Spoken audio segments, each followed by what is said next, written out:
Go. Ladies and gentlemen, Nathan Spavelled. Gam-er-a! Gam-er-a! Gam-er-a is really neat. He is full of turtle meat. We all love you,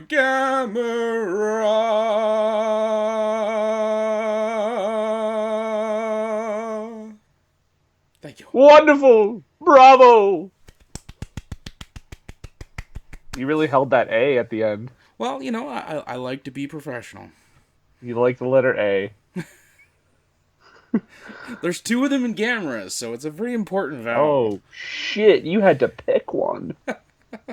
That's like fighting between your babies. Well, it would have been weird to hold the first day. Ga! Gam!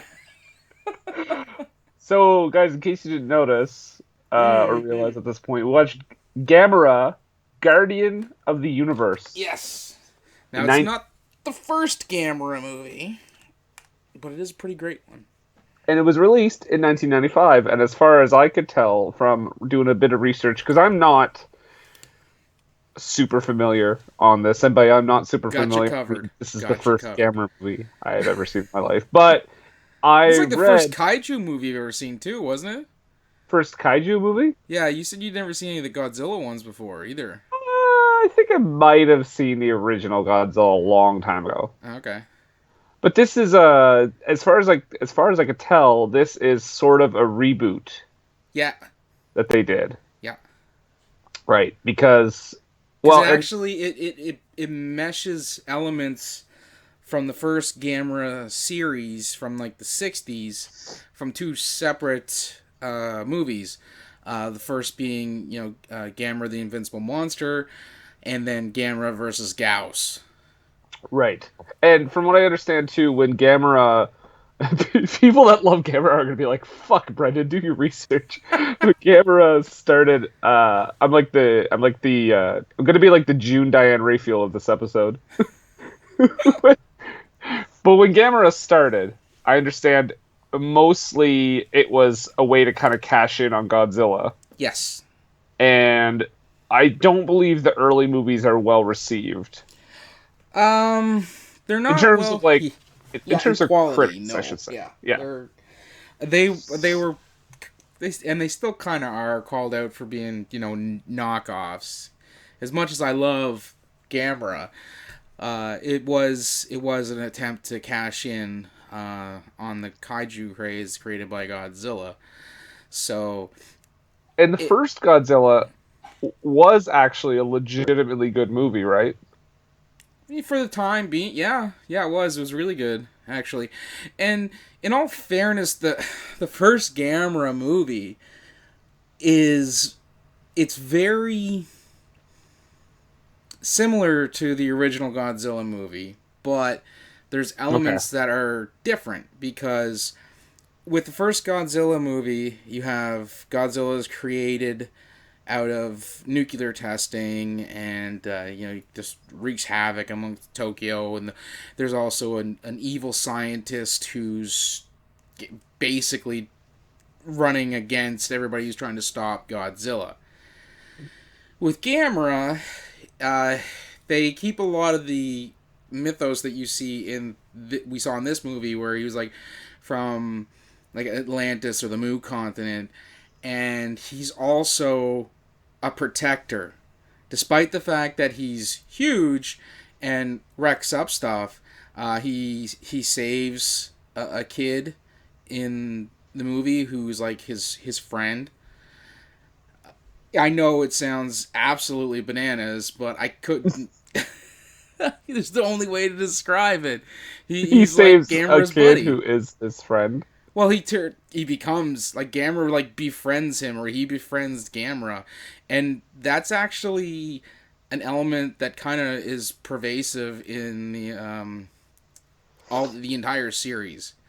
There's only one, I think, Gamera movie that doesn't have like a kid as like a damsel in distress type, or a friend of Gamera's who's like sticking up for Gamera to the adults who want to kill him.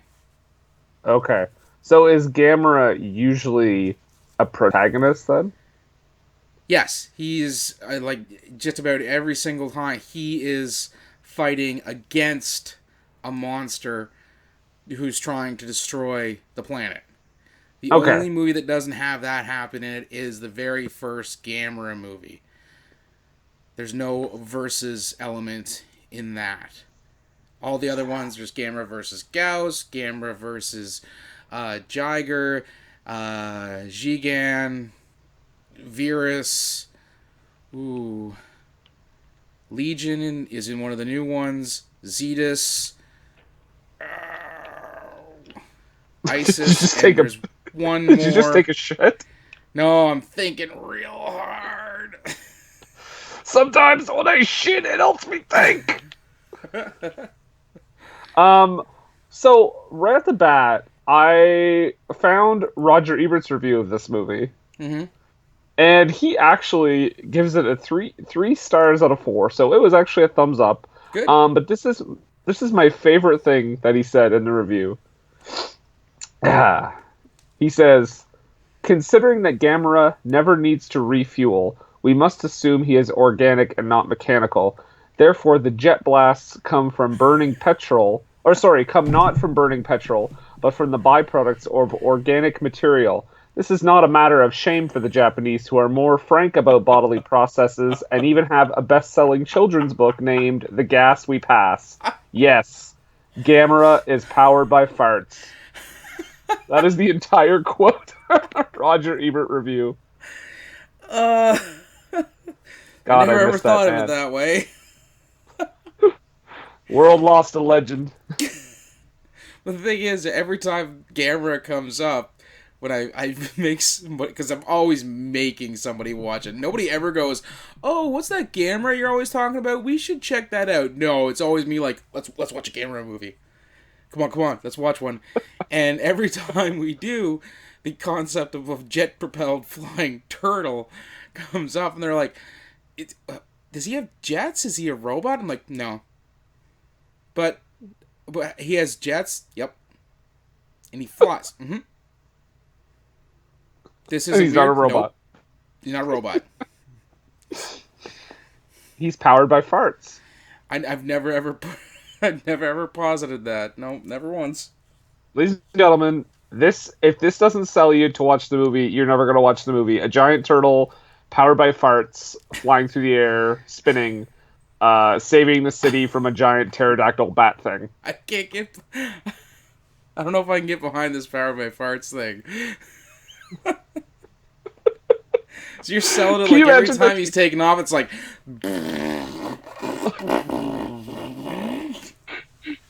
Can you imagine every time So is his Gam-er takes fireball off? like acid reflux? They just cut to shots of the crowd of people just going, "Oh God." Gamera's not destructive, but that ass. Oh, we're starting out on a high note. We are. We are. So also right off the bat, I would like to point out that it is very hard to watch a movie with subtitles and try to take notes at the same time without missing dialogue. Oh, you couldn't get it. I could have sent you a dubbed version. Oh, yeah. See, dubbed, I'm actually kind of glad I got the subtitles version Mm. because I find sometimes the dub just takes me completely out of it at Okay. times. Another thing I noticed before we get into the details of the movie, this was released in 1995, right? Right, I think so. 94 or 95. Was it filmed like 20 years earlier? Because it does not look like 1995. Actually, I found it pretty spot on for the time. Really? Yeah. I found a lot of scenes I thought I was watching a movie out of like 1980, 1981 tops. Like what? Just most of the look Show of the your film, I work. just thought it was an older movie. Ah, boo. Show your work. What? Show your work. Give Show me your examples. okay. This entire episode is going to be me, I'm gonna be saying super something combative about vaguely negative, and Nathan's like, "What the hell are you talking about?" Yep, that's about it. It makes perfect sense. Accept it. Released Oh, March 11th, 1995. so we start off with a plutonium ship. A ship naval carrying ship. Yeah. plutonium. Yeah. Yes. Which right away starts out my favorite exchange of dialogue because the captain says he has trouble sleeping because he's busy thinking about their dangerous cargo, and one of the officers is like, "Don't worry, it's gonna." He's basically like, "Don't worry about that. But if we drop this into the Pacific, it becomes the ocean of death. So don't think about it." Yes, just one molecule is enough to give you cancer. He's like, "But we'll be fine." And it's like, I love how he's just like, it's so awkwardly in the best way sets up that something is going to happen because he says got the strength of 100 Nagasaki atom bombs, and if you breathe a millionth of a gram, you get cancer. Well, let's just hope for the best. I got a note here about the Nagasaki bombs. Again with this. Come on, can't we get past it? Right, right. That is referenced a few times. Yeah. But yeah, it does Just set the up idea because of immediately they run aground on an atoll. yeah, and I had to look up what that meant because I had no idea. So it's apparently like a coral reef type deal. Yes, because they were Or super. a barrier reef? Yeah. Yeah, and they were like super surprised when it started moving. But we're getting ahead of ourselves. Yes. The Yes. best part when they hit that, everybody starts running around, and it's always like hut hut hut hut hut hut hut hut. I'm like straight out of the Blues Brothers or something. And then all the best Captain Kirk acting, like everybody's moving back and forth and they're shaking the camera, but they're lurching to make it look like the ship is hit something. Yes, I wrote that down too. The Star Trek shaking special effects. Yeah.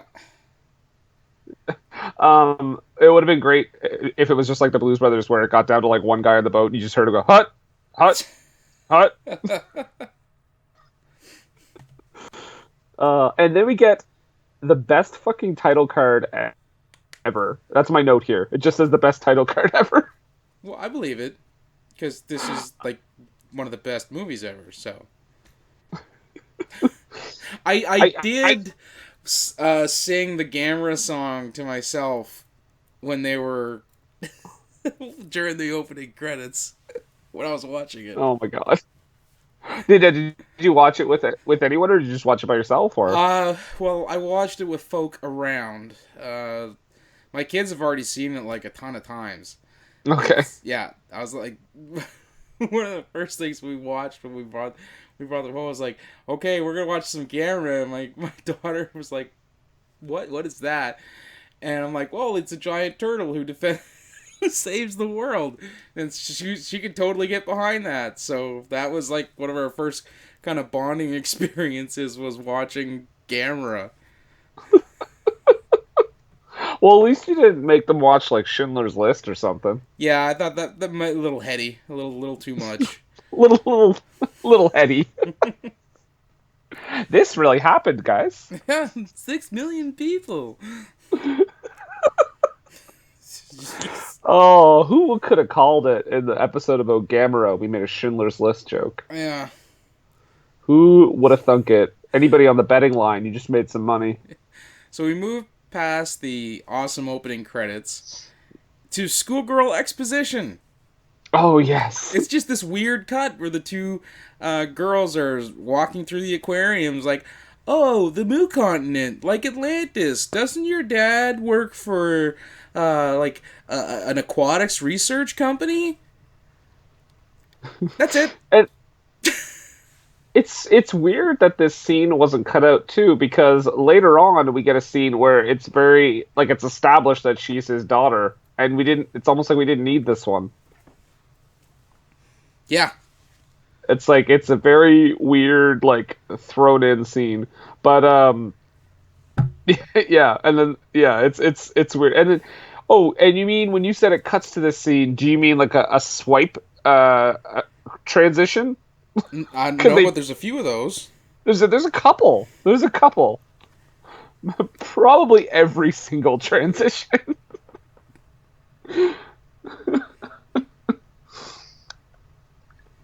Oh, man. So, yeah. It seems to be approaching Japan. the atoll. Yes. Also, there was a lot of great Also, zooms sorry. in, zoom ins on faces. Yeah. When they when you meet the girl's father, he looks like a Japanese Frankie Avalon. He's got like that big puffy hair, and he looks like Frankie Avalon, like older Frankie Avalon, not the young teenage heartthrob version, but the old one you saw on like Back to the Beach or You when talking they about were on Full House. like Grease era Frankie Avalon? No, like 1988 era Frankie Oh. Avalon. Well, I noticed that one guy to me looked like Japanese Jean-Claude Van Damme, but that was just like an extra or something in the background. And then I was like, wow, I really wish Jean-Claude Van Damme was in this movie playing a Japanese man. Well, I mean, he plays an American in every single movie he's in. Why not? Yeah, American Hero Guile. Yeah, with the American flag on his sleeve and a perfect accent that's Yeah. not broken English at all. So then we go from that to her dad, then to the the bird doctor lady, who Yeah. her assistant has some awesome overalls. They're like huge. Oh, you mean the one that tells her that she had a phone call? Yes, Yeah. could fit a Which family is of like, four in those overalls.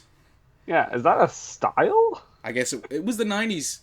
Overalls were a thing. There you go, America. Maybe we steal everything from Japan. Maybe they took overalls from you guys. You have something to be proud of.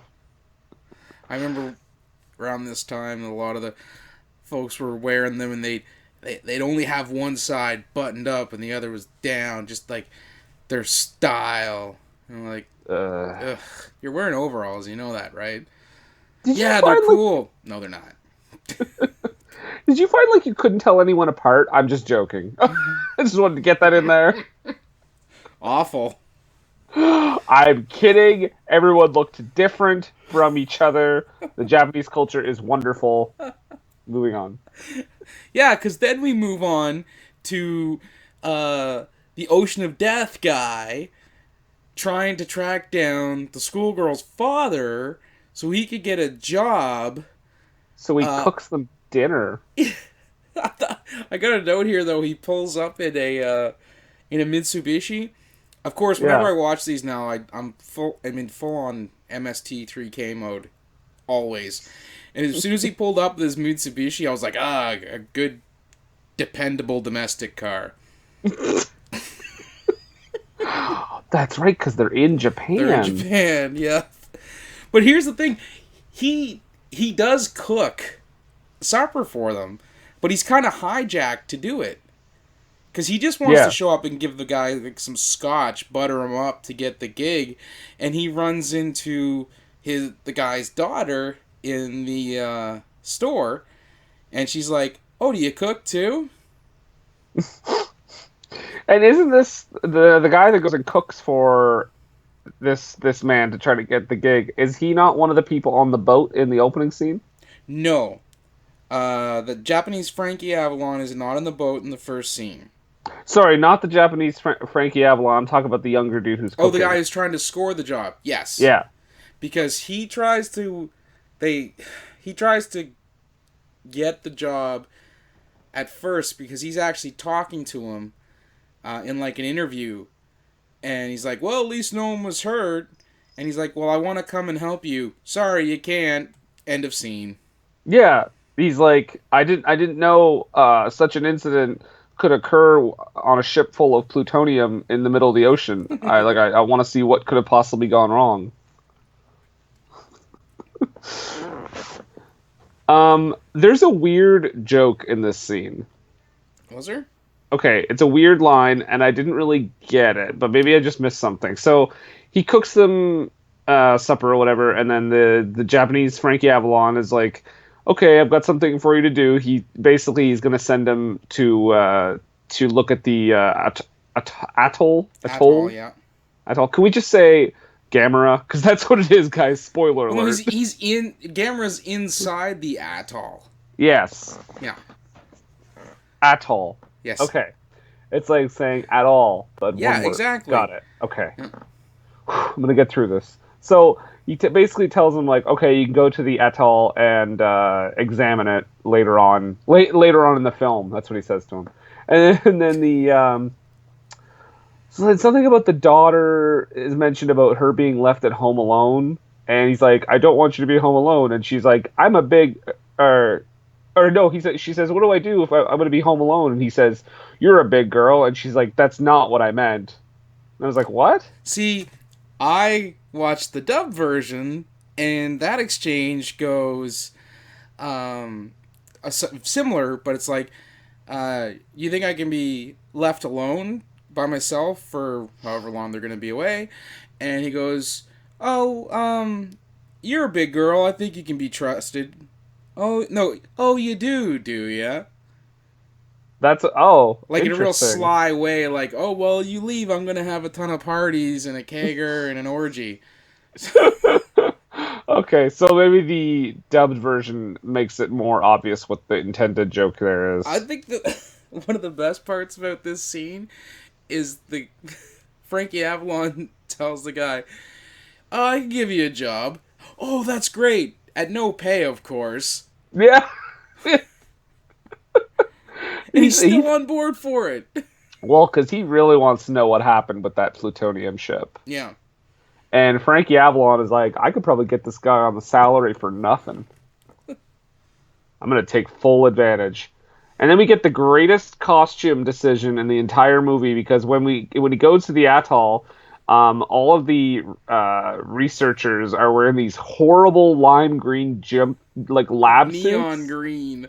Oh. And he's wearing purple, because purple means no pay. Right, he's the unpaid volunteer. Everyone needs to know that. I don't really want to do this filthy, disgusting job. Yeah, go get purple guy to do it. He's like, listen, you can't wear green because everyone's going to think you're getting paid. You need to stand out. Why? Just do what I say. I'm Frankie Avalon.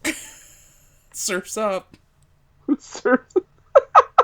It would have been amazing if once in a while there was a cut to like a zoom in on his face and he just said, surf's up. Or threw like a hang loose hand sign. Right. So. Then we go to the island. We go to the island with, you know what? I'm not going to even try the names. It's the girl. This is where Dr. Harada was stationed. Right. Can we just call her Dr. Scientist? Okay, sure. Okay, cool. So Dr. Scientist is on the island because we didn't mention this earlier, but the professor, Harada. Dr. Harada, yeah. Was suddenly disappeared along with his assistant. Oh, yes. And in that scene where you see the doctor and his assistant disappearing on the island, obviously they get killed by that bird thing that we haven't seen yet. Mm-hmm. For a second, when the young man is in the boat and he's looking out the window, the way in which he's wearing like a white bandana around his head and screaming, I got the real, like, I got a very distinct imagery of Kamikaze Pilot. Just the way, like, if you just, and the way I tested this, the way I tested this was I told Mariah, who was sort of half watching it with me, she was not giving her full attention to Gam-er-a? No, she was busy doing other stuff. You stop doing what you're doing and you watch Gam-er-a. Oh, shit. Laying down the law on Mariah. But anyway, I got her to, I told her to just look up when he was doing the window thing screaming, and she was like, is he a kamikaze pilot? So, it's not just me, okay? Anyway, that's the idea I got from that. So they... Am I going to get accused of being racist after this? Possibly. Episode? Guys, I'm not I used to love everyone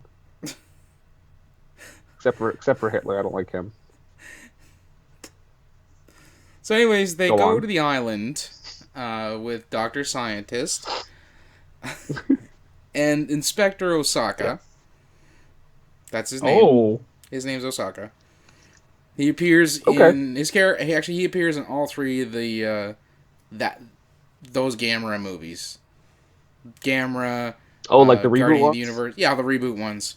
So, but Okay. he struck me as the Japanese Charles Nelson Riley. Can we call him It might CNR? not have come across that way though, because you watched the subtitle version. Some of my notes actually have to do with the voice acting choices that were made. See, I still kind of get where that comes. Where you would get to that though, even from the dubbing, because he's often like, "We gotta get out of here." Yes, he's like, but the message said bird. That thing is gonna look for food. Yeah, and if you don't hurry, we're gonna be that food. Yeah, that's the choice, almost precisely, as to what he said in the dub. That's perfect. Yeah. Good casting. And then, well, they're trying to find what happened to Dr. Harada, and they find a big giant pile of bird crap.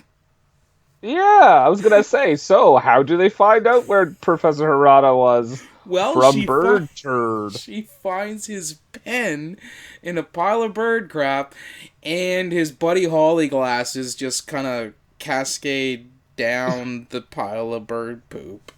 That scene made the movie for me. That was my favorite part in the entire thing. Does she even put gloves on? I don't know. I didn't even notice that. I think she just goes elbow deep. Elbow deep.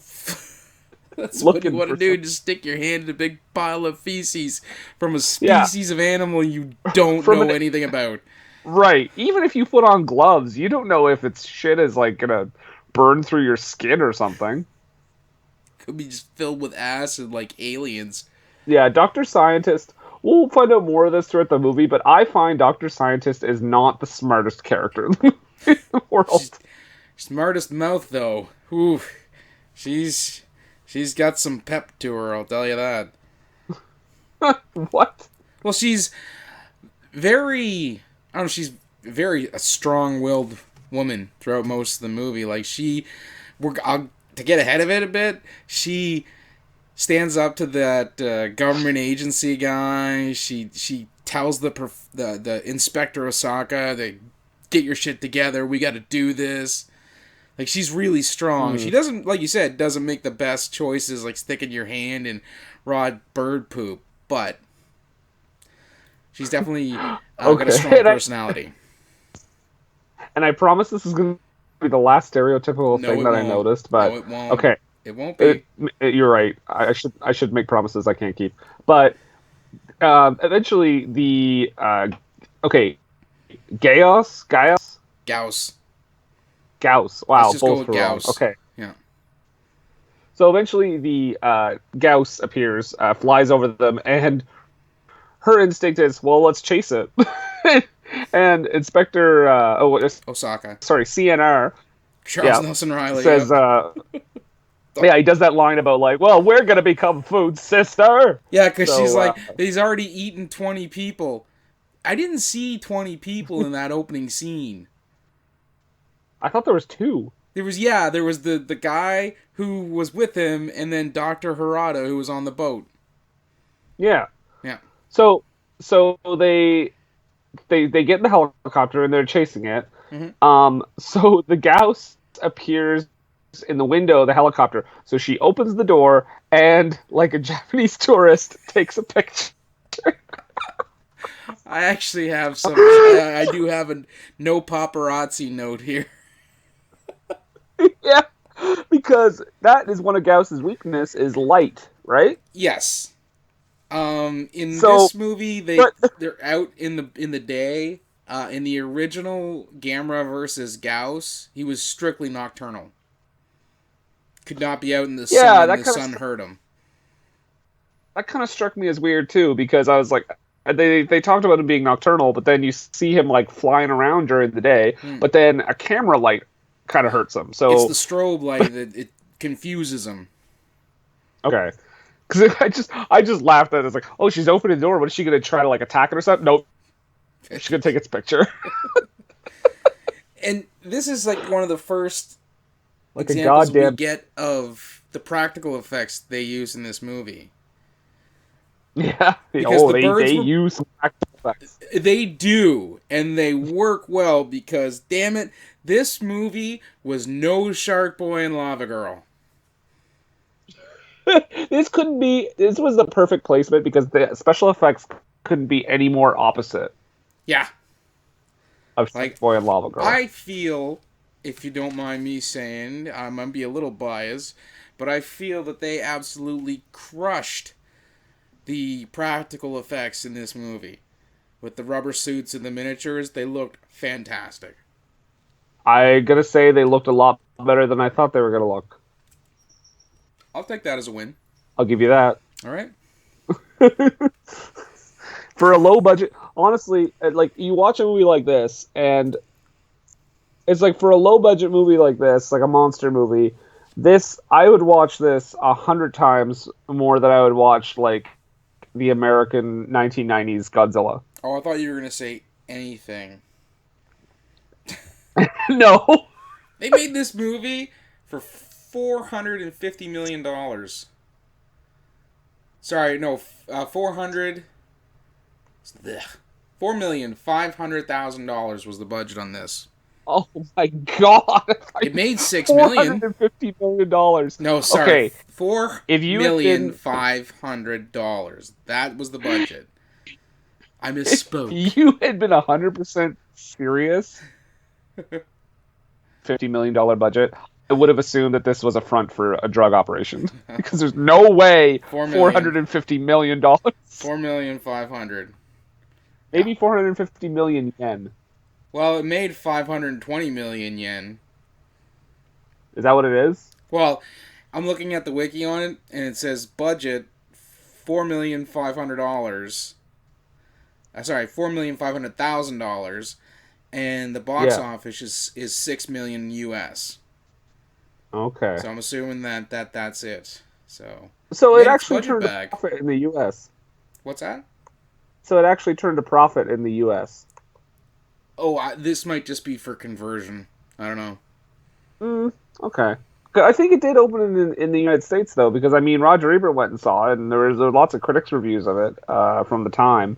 Well, it did make it overseas. The only problem is it made it over, and then Roland Emmerich's Godzilla. Right, is it hitting somewhere close to home there? It is, man. And Well, they made Roland the other Emmerich, two movies. The other two Gamera movies are also very similar as far as like the effects and the writing and the acting and everything like that. And it looks just as nice as this, if not a little bit better, because they actually Gamera's appearance changes a little bit. He gets a little more because they get a little more budget. He looks a little more fearsome, as fierce as you can make a turtle look. a giant turtle with tusks. Yes, a terrapin. He's a terrapin turtle. A what? A terrapin. Okay. Okay, take my word. I will Anyways, take your word for it. Yes. they got released in Japan, but they didn't receive any real release over here because the '98 Godzilla tanked and nobody wanted to distribute it.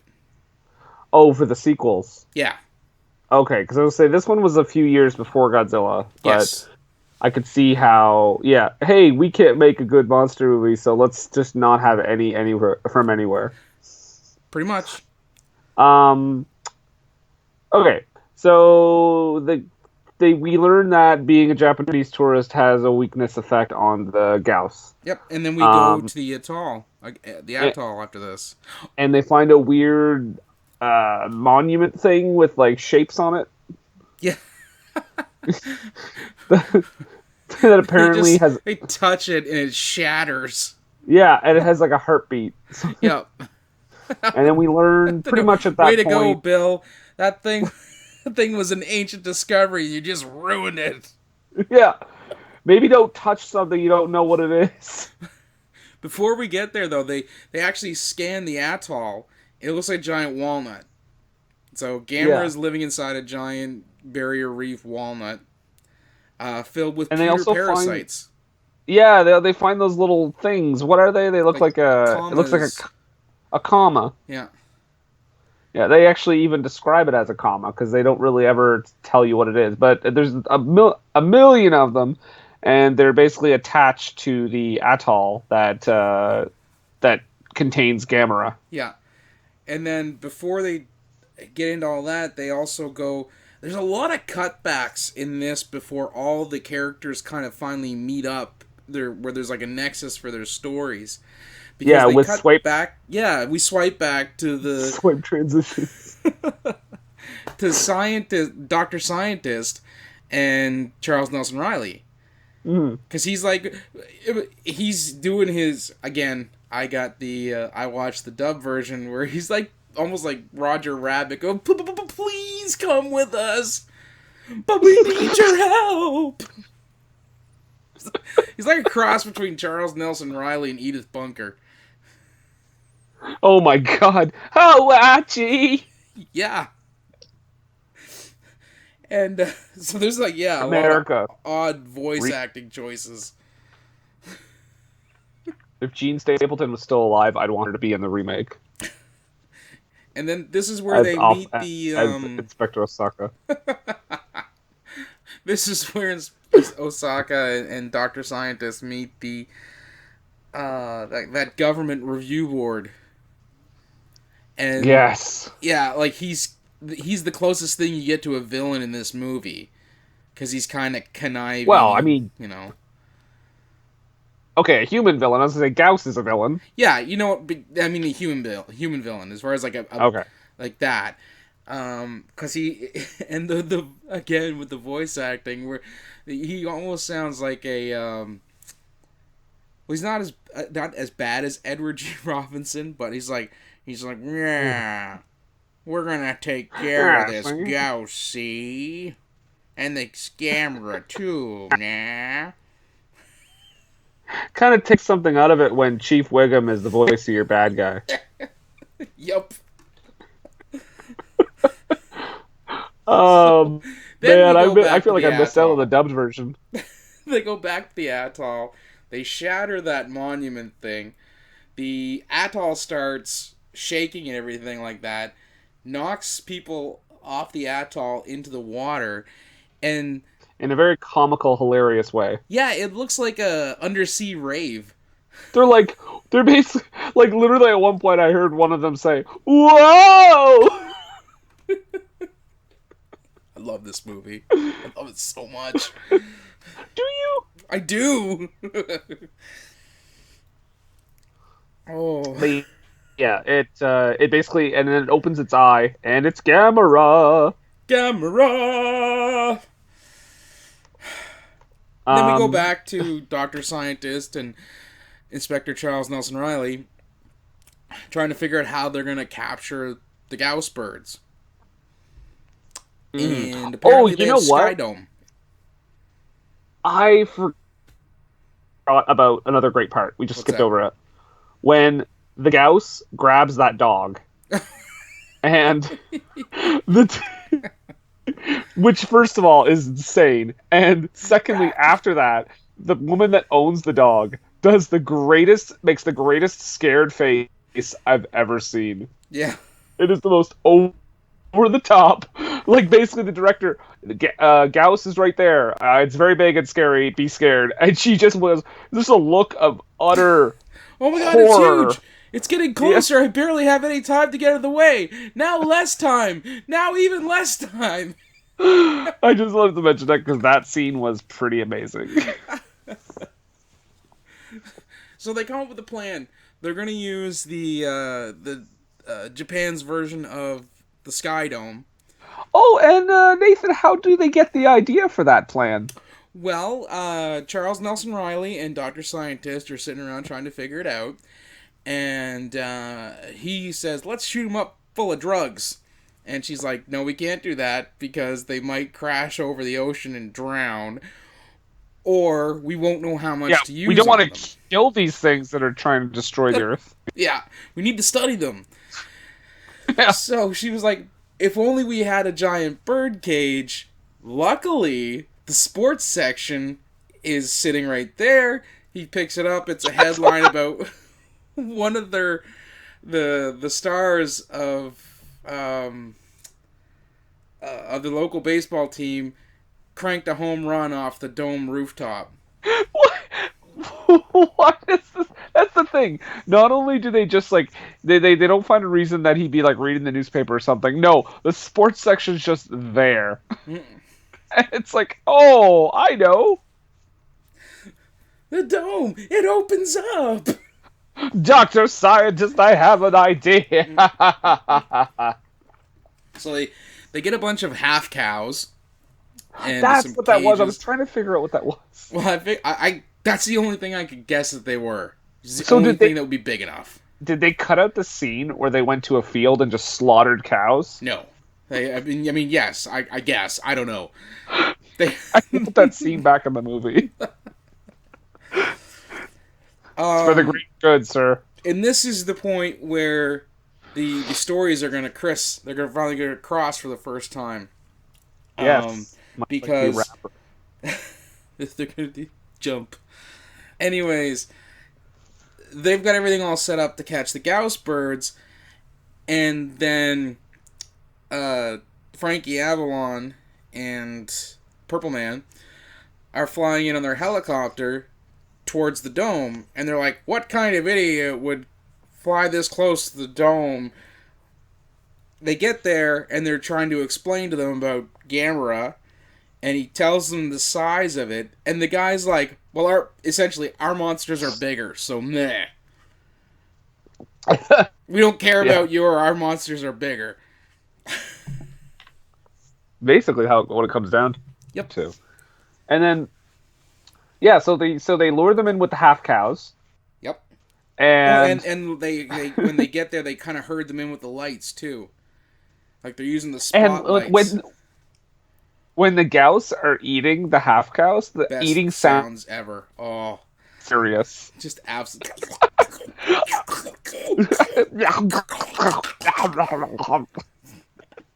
I wish I was in the room when they were recording those sound effects. And it's funny because as I was doing them with you just now, my dog and one of my cats just stared me down like I was sick. The best thing is like when they get the Gauss birds in and they're eating, they're like, "Okay, they're in. Start closing the dome." They relay that.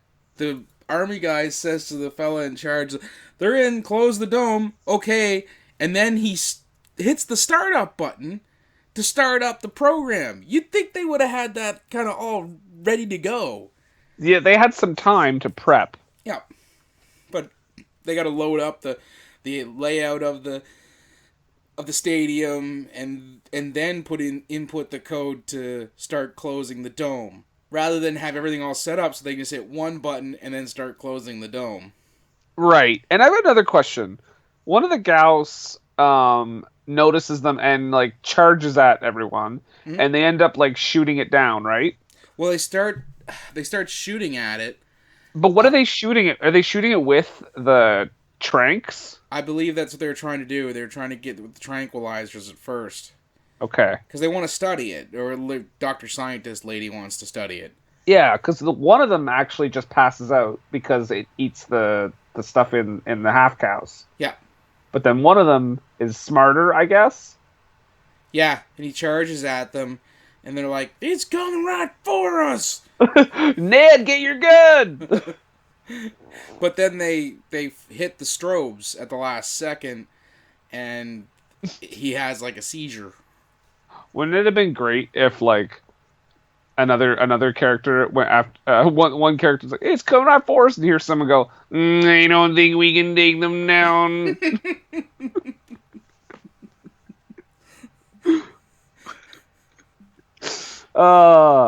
Yeah. So they gun it down. And then one of the other ones takes off. Yeah. And one of them does manage to get away, but Gam-er-a shows up Gam-er-a, and it just bats it swats it right out of the air. right into like a bunch of electrical equipment. Yep.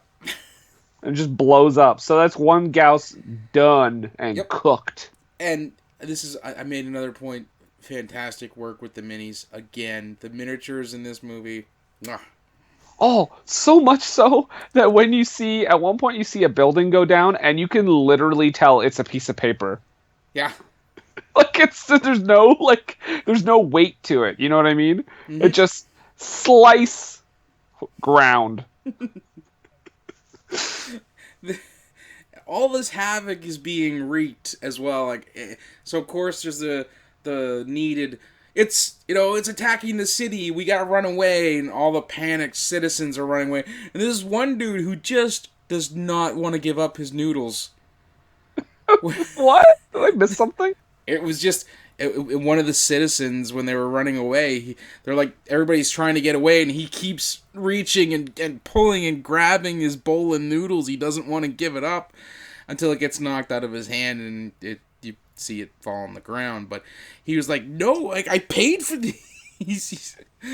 I'm not giving up my noodles." Say that Gam-er-a might be the hero of this movie, but he's also a pretty big prick because he is leading a path of destruction en route to finding the Gauss. Now, I will not have you malign the good name of Gam-er-a. It is not his fault. Not his fault that he is as tall as a building and as wide as a battleship. Okay? He didn't build their city. He's doing the world a favor, stopping the Gauss. So you could take your filthy bad-mouthing of Gam-er-a and you could just throw it right out the window, good sir. He is the guardian of the universe and the friend of all children. Fuck you. That's a real thing. Look it up on the internet. Okay, no, but him doing that, it's like to me, it's like the Japanese version of when Will Smith and Martin Lawrence are crashing through that shanty town in Bad Boys 2. Yeah. Not Gam-er-a's fault. Just killing innocents. So that was my response. They're like, oh, it's not Will Smith's fault. There's a shanty town. Right, it's collateral damage. I mean, really. Sorry. Right. You know what? God. He's saving the world. He can't save everybody. He's saving the planet. Speaking of collateral damage, there's one we need to cover in the future. That one's dreadful. Oh man. I just remember, not to go too much off topic, but I just remember watching that in theaters. I saw it in theaters. Oh, you paid theater money Arnold for that? Schwarzenegger. What? You paid theater money for that? Oh, I did. And I just remember Arnold Schwarzenegger, them saying, sorry, it was collateral damage. And he's like, collateral damage? I'll show you collateral damage! Ah! And he just like destroys that office building. Anyway, I do want to tackle that at some point. Well, let's put a pin in that and get back to Gam-er-a. Back to Gam-er-a that does not star Arnold Schwarzenegger. No. We get another excellent, for anybody who watched the dub version is following along, we get another excellent voice acting choice where somebody very calmly says, secure the birds or secure the Gauss, because the other two are still in there. And he just is like, oh, secure the birds. Right! One of the guards behind him, like, he responds, like, rather than say, aye, aye, sir, or yes, he just screams, right! Man, why did I watch the one with subtitles? I don't know. Everyone had a normal voice in my version. I found it made it better. I like how Gam-er-a, I know this is a Gam-er-a thing and I'm just a noob, but I just love the fact that he can go into his own shell and just spin off into the night. That part he can made fly me straight. Laugh. He's diverse like that. He is very diverse. And they're showing all the carnage on television too, because the guy's daughter is at home watching it, eating noodles while on Valium. She just had this That's no a running thing expression is on the her media. face. What's that? I said media is like a running thing in this movie. Like a Mm. lot, like a heavy, heavy news coverage of everything. Yes. Like, do they not have like a government that's like, hey, maybe we shouldn't let like reporters into where we just tried to capture a bunch of like flying bat bird things? It's Japan, not communist China.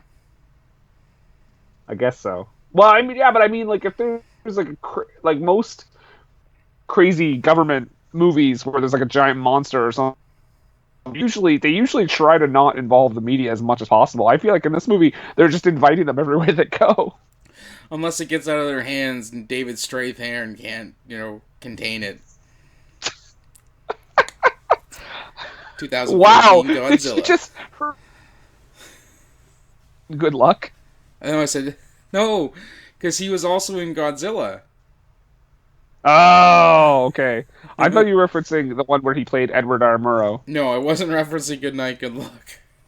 Great movie. You guys should watch that. It definitely won't be on our podcast. No, no, no, no, no. So, yeah. And then Gamera, after he swats the other Gauss out of the way, he peeks in the dome, and I just have a note here that says, "Here's Gam-er-a." That is a very shining moment, isn't it? Yep. Yeah, he peeks in, but unfortunately, his destruction kind of allows the Gauss to wake up and escape. Yes. And they melt the bars with their heat rays. Well, no, they're sonic lasers.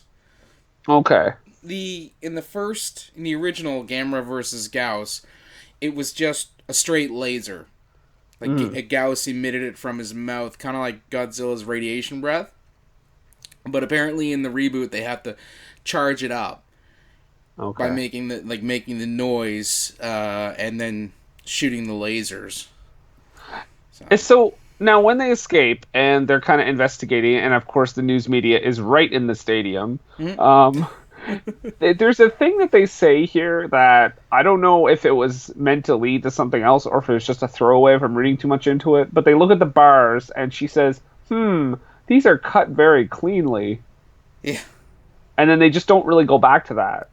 Well, they don't really go in too much for the what the lasers are. Yeah, I was hoping that, I was secretly hoping that there was,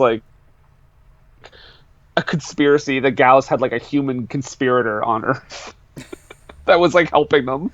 He's like, I just cut these bars. Not in this here. movie, but if you so wish, watch the third of this trilogy, the Revenge of ISIS, and not the Middle East terrorist group ISIS. The name of the monster is ISIS. It came well before that whole thing. But yeah, there's. You tell me they stole their name. So ISIS are nothing but a bunch of thieves, man. Thieves and brigands. Sometimes, you never expect it to happen with your heroes. Brendan, we need to have a talk if they're your heroes. Nathan, they have some decent ideas. Just kidding, done with ISIS. I didn't just join ISIS on this podcast. I'm gonna backtrack a little bit. Sorry, when Gam-er-a shows up, the fella, I don't know, he's the government guy. He's like, so is that your monster? And one of the guys like, it's not my monster. And I was like, you know what? Screw you. Gam-er-a belongs to everybody, pal. He is here for everybody. Everybody. So then we get after the sonic breath, we get to fly Air Gamera. He does his UFO spitting because he's chasing after the Gauss birds. I guess I should note here that some people react to Gam-er-a and Gauss in utter terror, and some people are just like, oh, look at that. And other people are like, man, that's so cool. Yeah. You weird. I'm of course referring to the couple on the subway. Oh, yes, yes, because you see them early on here, and the guy thinks it's so cool, and she's like, "No, it's scary." Yep. But then we start to get into some serious exposition because, well, not exposition, but some serious story development because we see, A lady touching because a fish. what's that? We see a lady touching a fish. Oh yeah, and the kid like goes all like And T the Rex. little Fuji, that was his name. I'm not being racist. That was his name in the movie. Fuji is Mr. acting like a Fuji. kaiju. Yeah, his name was Fuji Yeah. in the dub version, anyways. Anyways, he's going Okay. rawr, rawr, and he's raking, he's scratching up, and the lady's like, Fuji, get out of there! Come on, Fuji, leave that alone. It's a pretty great over the top thing, acting choice too by Yeah, that young child. he went. Oh, he was having a blast. Um. Okay, so then, yeah, because the demand of the fish has gone up and it's super expensive because Gamera is in the water and shit. Yeah, those fishermen don't want to go out. That's This right. thing would happen during my husband's birthday. See, if you watch the I'm dub, not going out. I'm not going out to get any red snapper. There's a giant turtle in the ocean. So then we see um, Frankie Avalon, yep, his daughter, and oh my god, what did we call him? purple guy, Purple guy, right? purple man. And they're all in Frankie Avalon's house, and we see He's in a the kimono, by the way. what's that? He's wearing like a kimono, Frankie Avalon. That's right. He's like in his house robe. And we see the commas come back into play Yes. because he gives it to Frankie's daughter, and we learn that it glows, and we of course later learn that she holds a special connection with Gam-er-a by wearing it. Which again is something again that it's kind of throughout most of the movies, and moreover in the first movie and the very first Gamera versus Gauss. I just read that Go ahead. she is. I just read that she's a Gamera whisperer that has a dragon heart like connection to him. Yeah, and she shows up again in the later movies as well.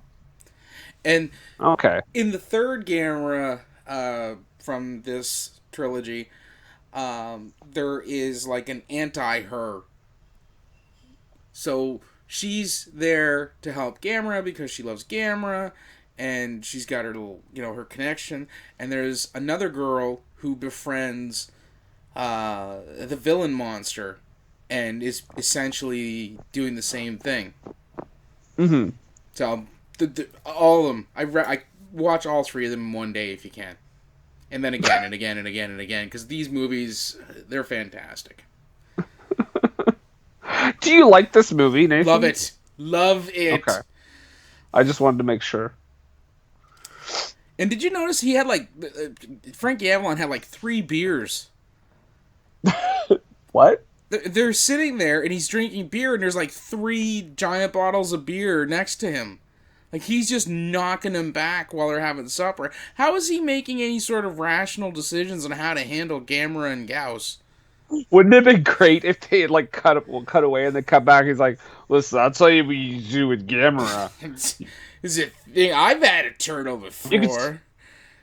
Timmy! yeah, Timmy! That's a Hey, reference to the very first Gamera thing, movie for anybody. that thing you got on your neck is glowing from stuff. Hey, that belongs to the Research Institute. Avalon. Eh? It belongs to the Research Institute. That's right. Yeah. Hey, that belongs to the Institute. No, it's just one out of millions. Okay. Dad? Yeah, it's Again. an unknown. It's an unknown metal that we have not determined if it is even dangerous. But yes, daughter, you could wear it around your neck. Or a halcyon is what they called it. Yeah. Oh, so they basically Okay, so now we get Doctor Purple guy looking for Doctor Scientist, And he runs and she is into her over Dr. Scientist's assistant, who is Japan of Green Gables. Japan of Green Gables. Yes, yes. That is officially the best thing that's ever been said on the show. Did you just come up with that now? No, it's in my notes. Oh, Japan of Green Gables. Fuck. Her, the assistant from before, for those who haven't seen the movie, and shame on you if you haven't, the one with the overalls is now wearing this giant sun hat with two straight braids right down like Anne of Green Gables, but, black because she's from Japan. So she looks like Anne of Green Gables. Japan of Green Japan Gables. of Green Gables. Awful.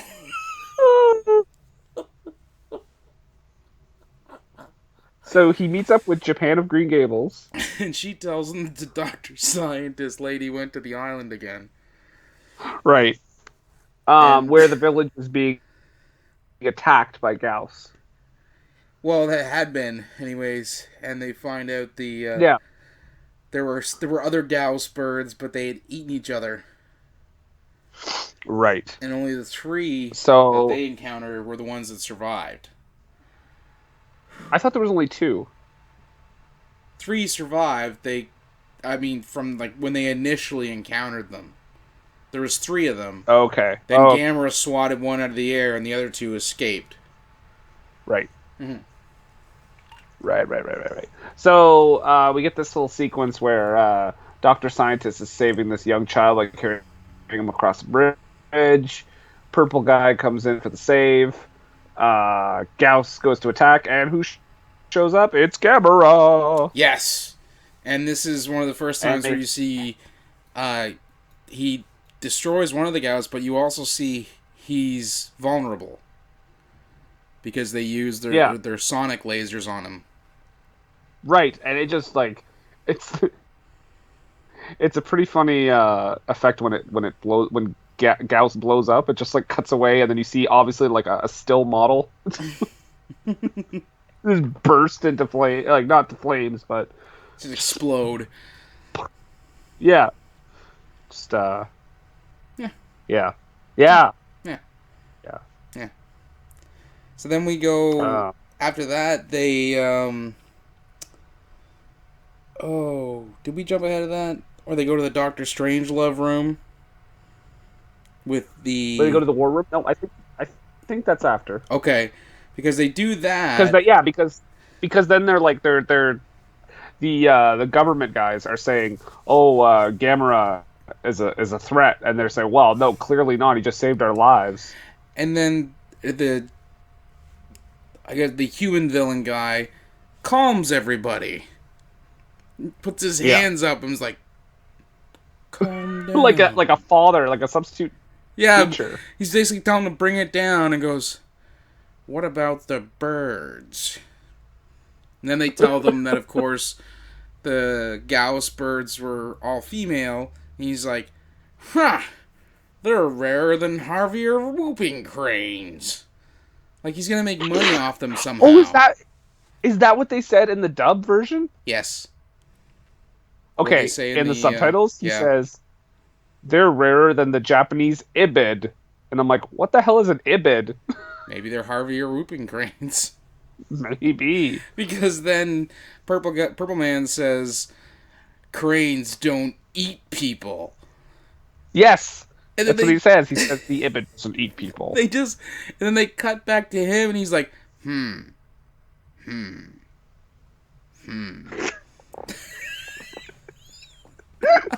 Like he was put in his place and he's trying to figure out how to deal with it. I gotta say too, what other thing I find funny is that Gam-er-a bleeds green goop. Yes. And also when he roars, it sounded to me like elephant. Well, that's how they came up with a lot of the kaiju sound effects are mixtures of large animals. Do you also realize that this is the second movie in a row that we've done that contains a magical necklace? Yes, but this one's worth something. It's good. No, I know. I just think it's funny that this is the second one in a row where there's a magic like a necklace. talisman. Yeah. Yeah.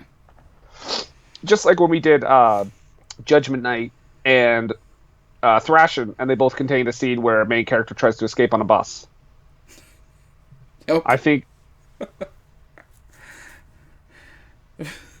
we're gonna play common thread with all of our movies. There are patterns that all of our movies have actors in them, and they were released in theaters. Just saying, it's weird, man. It's weird. I got a line here when Gam-er-a gets sliced open by the Gauss laser. Uh-huh. You cut me, Gauss. You cut me real bad. I wish that was a line. So they asked the girl where she got her bruise, because when Gam-er-a got hurt, she got hurt. Because they got this weird Corsican twins thing going on. That's her dragon connection to Gam-er-a. And and she doesn't really tell anybody, because the first rule of Gam-er-a Club is you don't talk about Gam-er-a Club.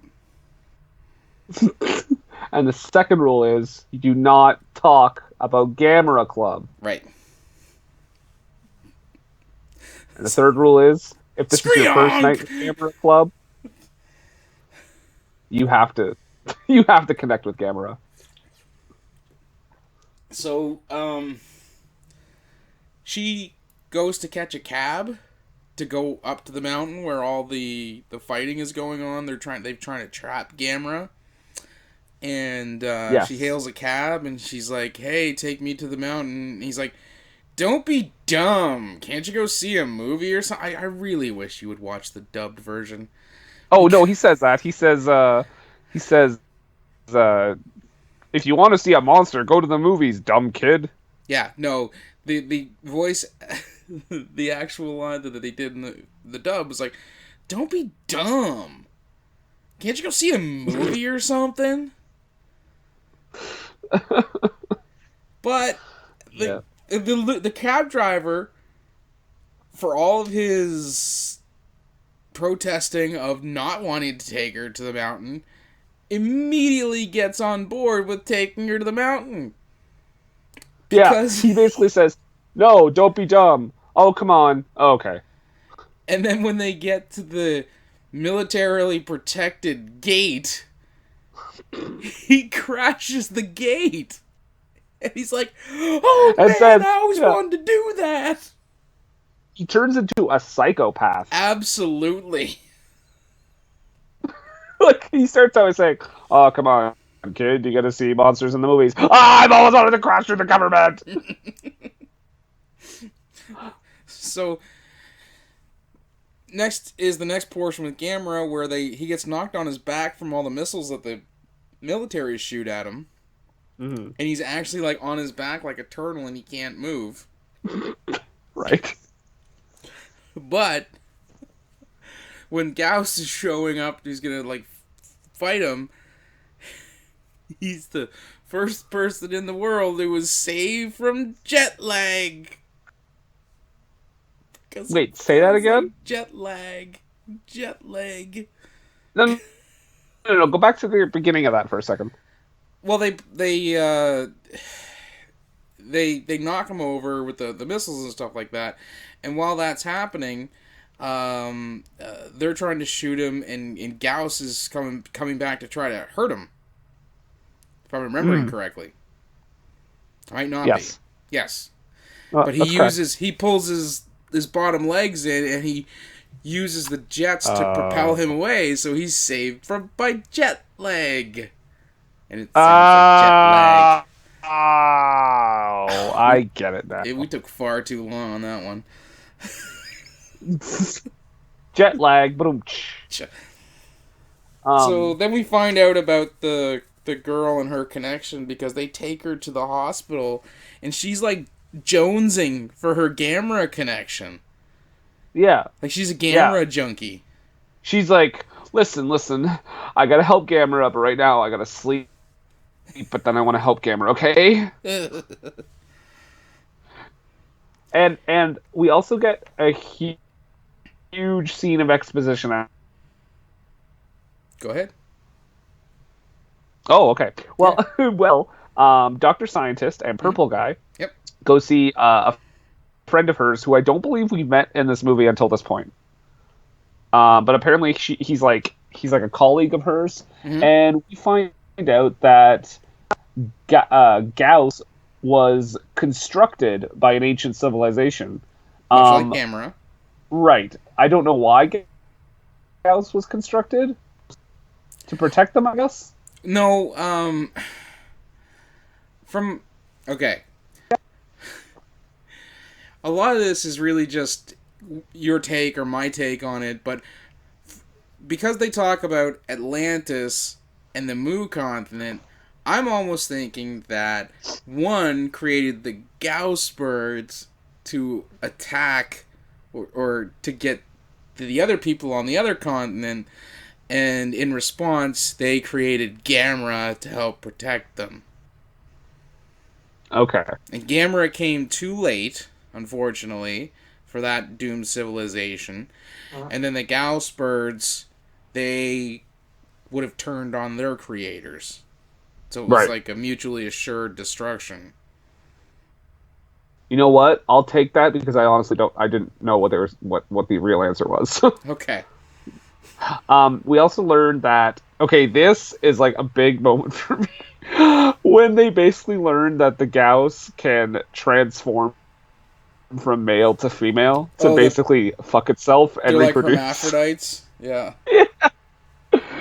Basically, I was like, wait, so the Gauss can have sex with itself and make like more Gauss? I want to see the scene. Yes, please. After all this insanity is going on, the governmental baddie is like, he says there meet more realistic scenarios as to how they could take care of the Gauss and Gam-er. Yeah, and don't I'm thinking, give us an first ancient of all, civilization. Yeah. First of all, giant bat birds are attacking your city, and a huge terrapin turtle is defending it with fireball and jet propulsion. But you want a more realistic scenario. Yeah, I mean, I don't see the problem there. I think realism's out the window. And they take a dig at Godzilla in this scene because he's like, well, wouldn't we have to kill it? I mean, regardless, what would happen if a Tyrannosaurus Rex showed up and started wreaking havoc on the city? Yes, that's right. Little dig at the Zilla. They do it actually quite a bit, back and forth. There's always some little dig or nod to how Gamera's better than Godzilla. And they do the same thing in later Godzilla movies too. Like there's one of the more recent ones where there's they find a dead giant sea turtle on the in the ocean on the beach, and it was clearly killed by Godzilla. That's funny. And it's good. It's a playful little rapport they have. Yeah. In the last of the original Gam-er movies, which is dreadful, Gam-er Super Monster, it's absolutely terrible. There's a scene where Gam-er flies by a Godzilla poster, and it's on a sandwich board, and it falls over, and they go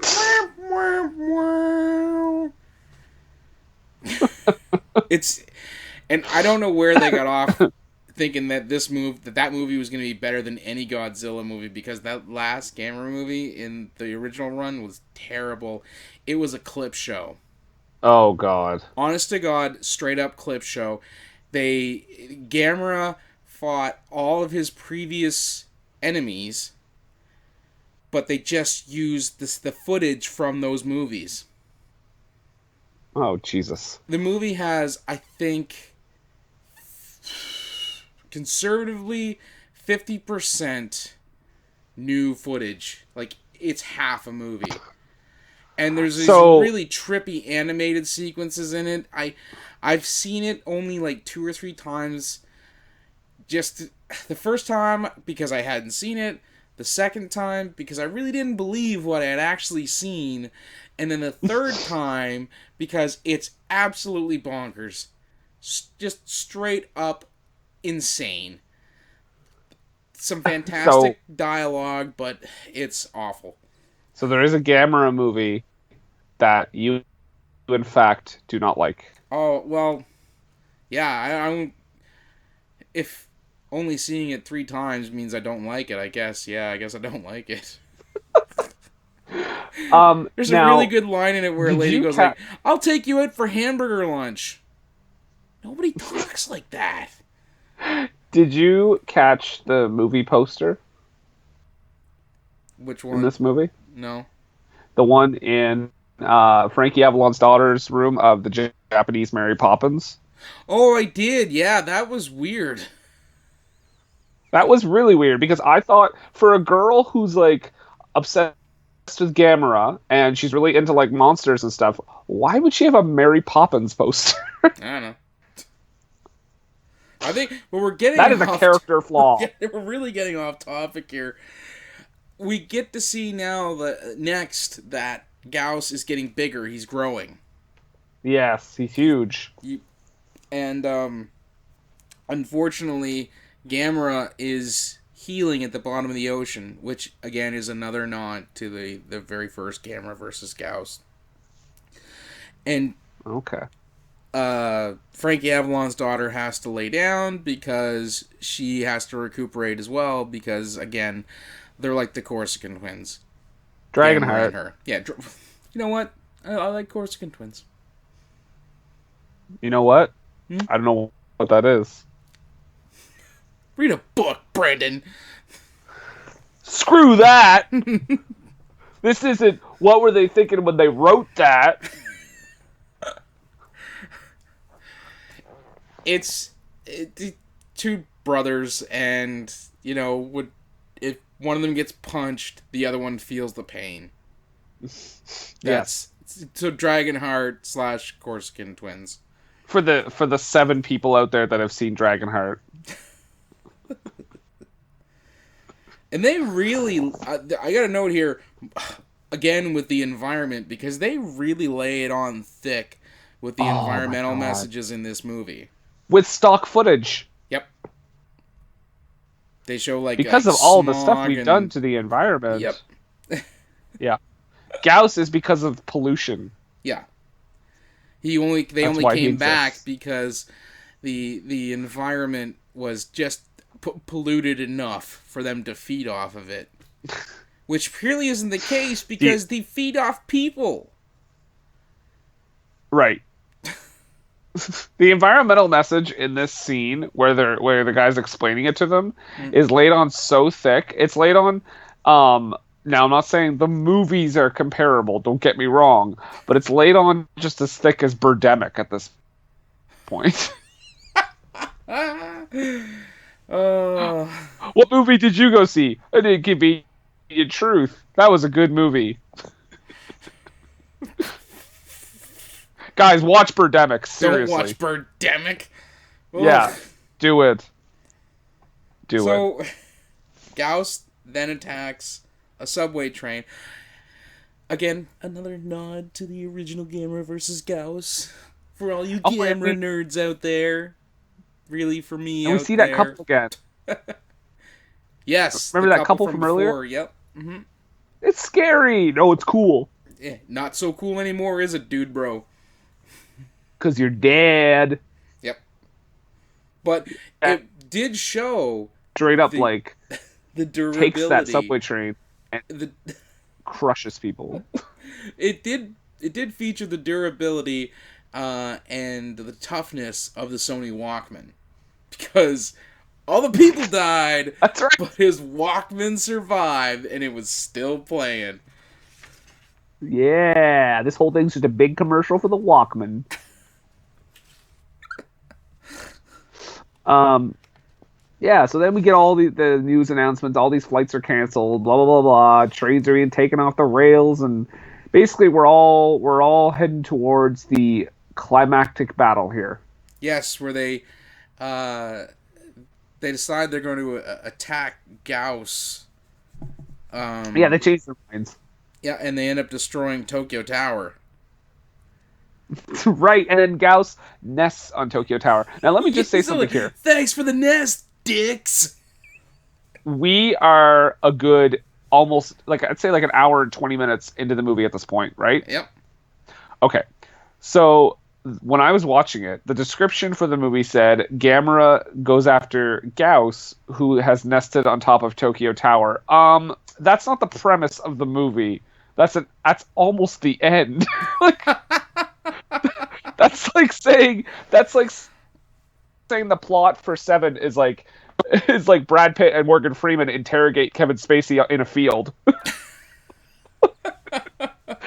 the goddamn ending of the movie. But the next thing that they do is they cut to, which I can only assume is Japan's version of Regis and Kathy Lee. Because I've never seen co-anchors on anything other than a morning news talk show sit so closely together. And why was there no Japanese Gelman? I don't know. Maybe they didn't have time. That scene got cut. It's in the director's cut. Poor possibly. Japanese Gelman. So Regis and Kat. Oh. Did you just say Regis-san and Kathy Lee-san? Actually, I said Regis and Kat. I did made it together. She's Japanese, so her last name could possibly be Lee. Hey, you know what? That's accurate. So they say, Gauss is attacking the city. They're sitting real close again, real cozy for some reason. And it's like, if you spot Gauss, seek shelter. You see this giant bat bird that's been wreaking havoc, has torn apart subway trains and eaten people. Maybe find a place to hide. He just puts his head in the ground. Isn't he like just burrowing his head like an ostrich? But then we cut back, and I have a note here that says kimono and drunk. So I'm assuming this is the point where Frankie Avalon is with his daughter again. Yeah, I think this is where he's like, I believe you. Mm. Because remember, they do have that thing where he says, where we have Purple Guy who's like, we need to get your daughter to Gam-er-a. And Frankie Avalon's like, you need to do what with what? And he says, you don't understand. Your daughter is a priestess. And I was like, whoa, where did that terminology come from? And then, because the father is researching Gam-er-a, of course, because this is how this whole thing came about, he's, I would say, also developing a bond. Not a connect to, like, his daughter, but he is bonded with Gam-er-a in some way, shape, or form as well, which really only leads me to say, parents who bond with Gam-er-a have children who bond with Gam-er-a. So, if he asks her where she learned to bond with Gam-er-a, she could say, I learned it from watching you, okay? Parents just don't understand. I went really far for that joke, didn't I? You really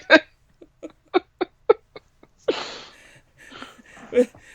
And then we get another great line when Purple Man is talking to Dr. Scientist, and he says, my dream is to one day take you out in a monster-free city. That is the best. That is Her the best response, line in the... rather than, who the hell says stuff like that, or nobody talks like that, I'd like that. with a little wry smile. Yeah. Also, I gotta ask you, just curious, did you enjoy the Gamera Gauss battle? I loved it. It's Yeah, fantastic. that was more of a rhetorical question. Whatever that means, it was great. He takes him up into space. He does. Gamera grabs Gauss and they fly into outer space and then crash all the way down. I wanted the Jerry the King Lawler and Jim Ross to call the action here. It's like the God damn, we made an hour and a half for first wrestling reference. The universe's most powerful body slam. I really wanted. No, stop him! Damn it, that bird has a family. Yeah, my God, there's a little girl out there. You don't know what you're talking about. Who cares for that goddamn turtle? You know what you're talking about, Ross. What, This is great. Puppies! And Gam-er has his elbow knife. Oh, he's got the knife! He's got the knife! So Gam-er kills Gauss. Yes. And after he kills Gauss, well, no, how? This is another shot. This is the how. Just before we do that, they have, like, the best. Gauss is charging up his sonic laser, and he's doing it, and Gamera's just, he's getting ready to make a fireball, and Gauss misses with his shot, and Gam-er just blows him the fuck up. It's amazing. Doesn't he push a house onto him too? Just wreckage everywheres. Yeah, I just remember a scene where a house is gonna fall on him, and I was like, "Oh, Wizard of Oz." And then he falls over, and there's a big cloud of a poof, and then you just get one last Gauss laser going straight up into the sky. Right, poetic, you might say. Love this movie. Love it. So when the battle is over, this is one of my favorite shots too. Gam-er is sorry. Gam-er, instead of he just slowly walks away. In my mind, he's like, "Well, all right, see ya."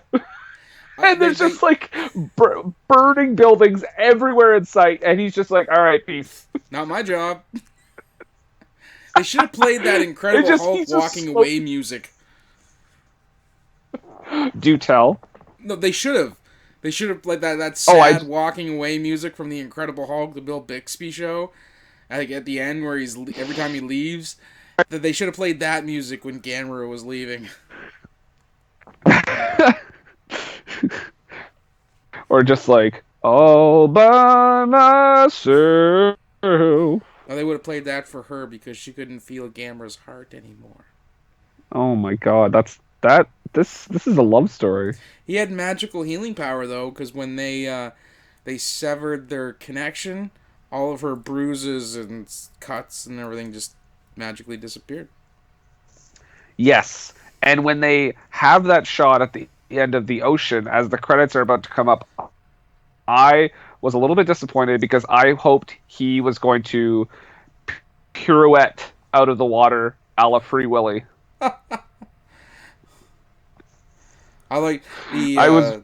I wish there had been like a Gam-er will return in Advent of Legion. Yeah. And read by Don Pardo. Gam-er. R.I.P. Don Pardo. Yes. So that was Gam-er, Guardian of the Universe. Happy 50th anniversary in North America to Gam-er. We love you all. Thank you for protecting the universe and being a friend to all children.